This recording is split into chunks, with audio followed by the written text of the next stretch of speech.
Media کو خطاب کرتے ہوئے اتر پردیش کے نائب وزیر اعلیٰ جناب برجیش پاٹھک نے کہا کہ ایک قومی سروے میں پایا گیا ہے کہ شہری علاقوں میں قوت مدافعت دیہی علاقوں کے مقابلے میں کم ہے، لہذا شہری علاقوں میں ٹیکہ کاری کو فروغ دینے کے لیے اضافی کوششوں کے تحت اسپتال اور شہری اجتماعی صحت مرکز اور ابتدائی صحت مرکز پر یومیہ ٹیکہ کاری کی جائے گی۔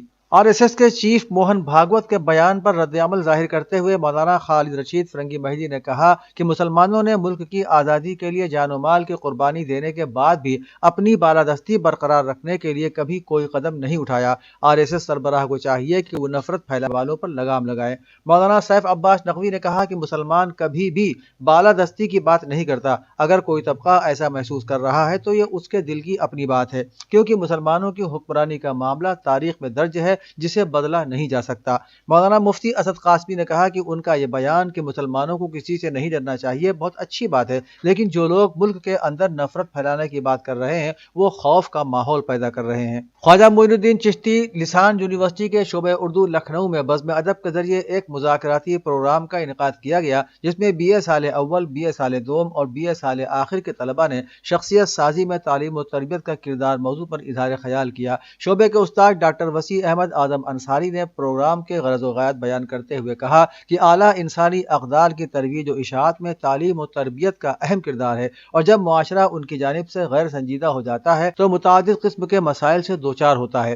طلباء کے اظہار خیال کے بعد صدر شعبہ اردو پروفیسر فخر عالم اعظمی نے کہا کہ اس طرز کے پروگرام طلباء کی پوشیدہ صلاحیتوں کو اجاگر کرنے میں بہت معاون ہوتے ہیں، لہٰذا ان کا سلسلہ جاری رہنا چاہیے تاکہ طلباء کی تربیت ہوتی رہے۔ لکھنؤ میں ایک 17 سالہ لڑکی نے خودکشی کر لی ہے۔ مرحومہ کے والد سنت رام شرما نے الزام لگایا ہے کہ رفیق صدیقی نامی شخص میری بیٹی کو مذہب تبدیل کر کے شادی کرنے کی دھمکیاں دیتا رہتا تھا۔ وہ کہتا تھا کہ اگر اسے نقاب کے بغیر دیکھا تو میں پورے خاندان کو مار ڈالوں گا۔ لڑکی کے والد نے کہا کہ جس ڈاکٹر کے گھر میری بیٹی کام پر جاتی تھی وہ ہمارے گھر سے 2 کلومیٹر دور ہے۔ بیٹی کو جاتے اور آتے رفیق نامی شخص دونوں بار لڑکی کو روکتا اور زبردستی شادی کروانے کی بات کہتا۔ لڑکی کی بہن نے بتایا کہ 22 سالہ رفیق گزشتہ 2 سال سے میری بہن کو دھمکیاں دے رہا تھا اور تنگ آ کر میری بہن نے خودکشی کر لی۔ اودھنامہ کے جہانما صفحے کے مطابق اقوام متحدہ کے سابق عہدیدار اسکاٹ ریٹر نے کہا ہے کہ روس پر دباؤ بڑھایا گیا تو دنیا کو ایٹمی جنگ کا سامنا کرنا پڑ سکتا ہے۔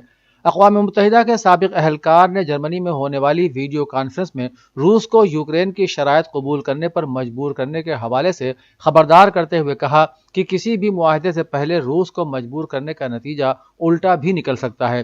اسکاٹ نے مغربی ممالک کو مشورہ دیا ہے کہ وہ یوکرین کو ہتھیاروں کی سپلائی روک دیں اور یوکرین کی جیت کا امکان ایک طرف رکھ کر ہونے والے نقصانات اور تباہی کو تسلیم کریں۔ یمن کے امور میں اقوام متحدہ کے خصوصی نمائندے ہانس گرینڈبرگ نے مسقط میں عمان کے وزیر خارجہ ابو سعیدی سے ملاقات کی۔ اس ملاقات میں فریقین نے یمن کے قیام امن کی کوششوں اور قیام امن کے تعلق سے یمنی عوام کے مطالبات پر تبادلہ خیال کیا۔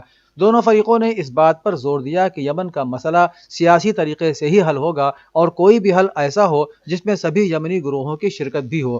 اقوام متحدہ کے نمائندے کا دورہ مسقط ایک ایسے وقت میں ہوا ہے جب 2 روز پہلے ہی عمان کا ایک وفد یمن کی نیشنل سالویشن حکومت کے عہدیداروں سے بات چیت کے لیے صنعا پہنچا ہے۔ افغانستان کے دارالحکومت کابل میں وزارت خارجہ کے باہر دھماکہ ہوا ہے جس کے نتیجے میں 5 افراد جاں بحق ہو گئے۔ کابل پولیس کے ترجمان خالد زردان نے بتایا کہ وزارت خارجہ کے باہر سڑک پر دھماکے میں ہمارے 5 شہری شہید اور دیگر کئی افراد زخمی ہو گئے ہیں۔ ان کا کہنا تھا کہ امارت اسلامیہ مسلمانوں پر ایسے بے مقصد اور بزدلانہ حملے کی مذمت کرتی ہے۔ مجرموں کو ان کے کاموں کی سزا ضرور دی جائے گی۔ اس سے پہلے طالبان وزارت اطلاعات کے ترجمان استاد فریدون نے بتایا تھا کہ ایک خودکش بمبار نے وزارت خارجہ میں داخل ہونے کی کوشش کی لیکن ناکام رہا۔ ان کا کہنا تھا کہ خودکش دھماکے میں 20 افراد جاں بحق جبکہ متعدد افراد زخمی ہو گئے، تاہم اسپوتنک کے ذرائع نے ہلاکتوں کی تعداد 21 بتائی ہے۔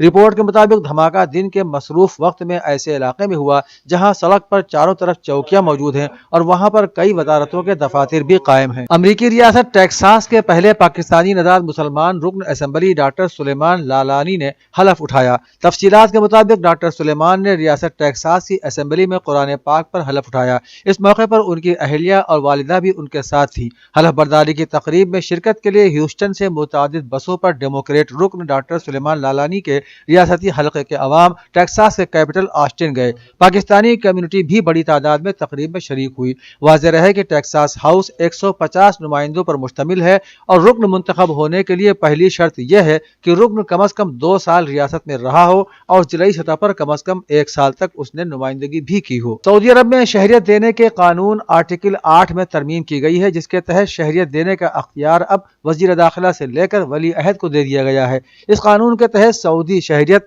غیر ملکی باپ اور سعودی ماں کے بچے کو ملک میں پیدا ہونے پر چند شرائط مکمل کرنے پر دی جا سکے گی۔ شرائط میں شہریت کے لیے قانونی عمر کو پہنچنے، مملکت میں مستقل رہائش، اچھے اخلاق و کردار کا ہونا اور کسی جرم میں ملوث نہ ہونا بھی شامل ہے۔ اس کے علاوہ شہریت کے حصول کے درخواست گزار کو کسی بے حیائی کے جرم میں 6 ماہ سے زیادہ کی قید کی سزا نہ دی گئی ہو اور وہ عربی زبان روانی سے بول سکتا ہو۔